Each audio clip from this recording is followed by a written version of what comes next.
Lihat deh, kota-kota di zaman dulu penuh sama beton, panas, sumpek, polusi di mana-mana. Dulu orang mikir makin banyak gedung, makin modern. Tapi kenyataannya, ya gini, makin gak nyaman buat hidup.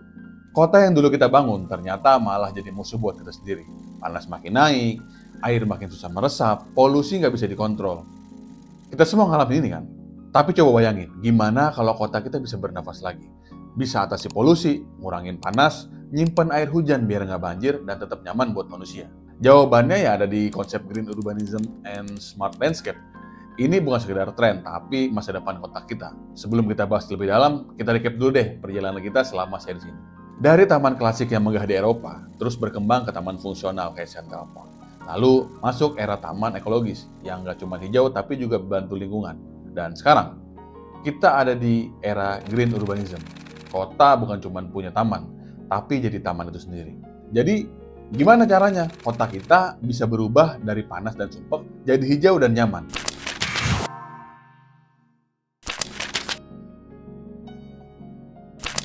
Kota yang harusnya bikin hidup nyaman, malah makin stres. Panas, polusi, banjir, semua makin parah. Kok bisa ya? Dulu manusia ngelawan alam, bikin kota gede, nebang hutan, nutup tanah pakai beton, akibatnya ya jadi polusi, banjir, dan panas makin ekstrim. Nah, Green Urbanism ini ngajarin kita buat baik lagi ke alam. Ya, bukan berarti mundur ke zaman batu ya, tapi kota kita ini harus bisa napas lagi.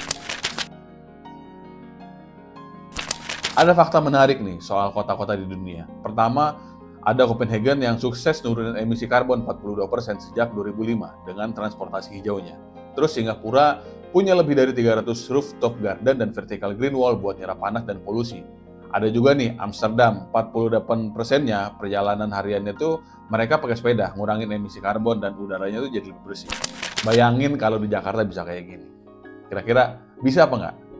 Ya, bisa sih harusnya. Cuman mungkin ya, nggak tahu deh. Nah sekarang, bayangin deh, taman yang biasa kerja buat kita bisa nyerap banjir, ngasilin udara, bahkan ngasilin listrik.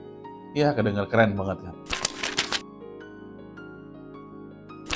Di video sebelumnya, kita udah sempat bahas nih, ada beberapa negara yang memang udah nerapin hal ini.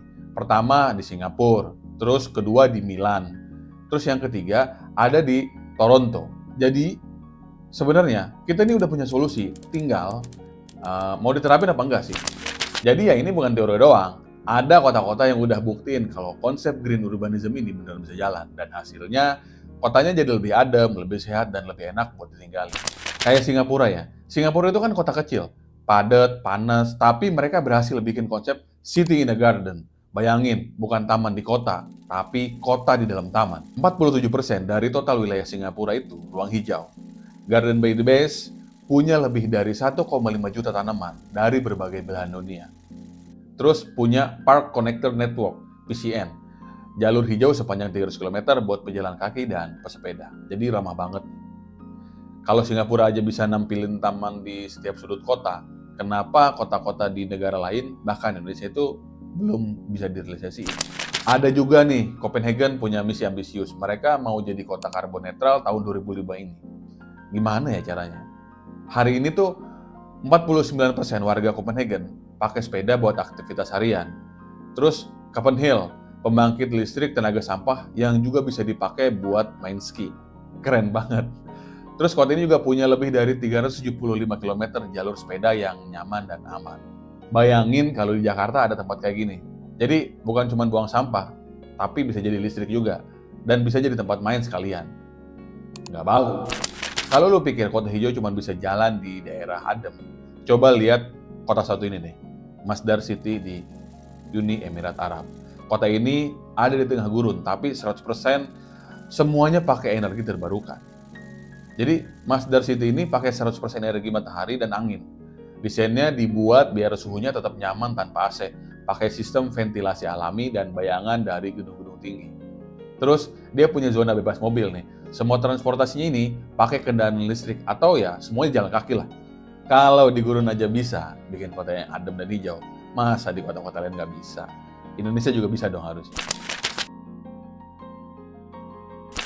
Kalau kita lihat trennya, Kota-kota masa depan nggak cuma soal gedung tinggi dan teknologi canggih, tapi juga harus hijau, cerdas, dan tetap nyaman buat hidup. Nah, gimana caranya? Coba kalian bayangin ya, kita flashback ke video sebelumnya. Taman kota yang bisa berpikir sendiri, ada sensor yang bisa mengukur kelembaban tanah, otomatis nyiram, terus juga bisa ngasih peringatan nih kalau kualitas udaranya lagi buruk. Nah, itu kan sebenarnya bukan cuma mimpi ya, itu kan udah ada yang mulai. Penerapan teknologinya juga udah mulai berkembang kan sekarang. Misalnya ada AI dan Internet of Things. Jadi mereka itu mulai dipakai buat jadi monitoring ekologi di kota-kota besar. Kayak Singapura, pakai sistem National Tree Management untuk nge-track kondisi lebih dari 2 juta pohonnya, pakai AI dan drone. Terus Smart Irrigation System di Barcelona, itu juga bisa ngurangin penggunaan air buat taman sampai 25% hematnya. Jadi pohon-pohon kota sekarang ini nggak cuman asal ditanam terus tumbuh gitu, tapi juga dirawat sama teknologi. Kita tahu kan, gedung-gedung kota itu boros energi, tapi gimana kalau justru mereka yang jadi sumber energi hijau? Kayak di Masdar City nih, pakai panel surya buat hampir seluruh kebutuhan listriknya. Terus bikin solar panel di Belanda itu bisa hasilin energi sinar matahari buat lampu jalan dan kendaraan listrik. Terus penggunaan material kayak beton penyerap panas dan cat reflektif juga bisa nurunin suhu permukaan kota sampai 10 derajat. Nah, kalau kita bisa pakai jalan dan gedung buat hasilin energi, berarti masa depan kota yang mandiri energi ini makin deket kan sebenarnya. Tinggal gimana caranya, kita siap nggak nih buat menerima itu? Oke, karena kota-kota makin padat, lahan makin sempit, terus kita kan masih butuh hidup juga nih. Terus kita juga butuh makanan yang sehat. Solusinya yaitu urban farming. Kota-kota besar di luar negeri misalnya Tokyo, New York, dan Singapura ini udah punya lebih dari 200 urban farming di tengah kota.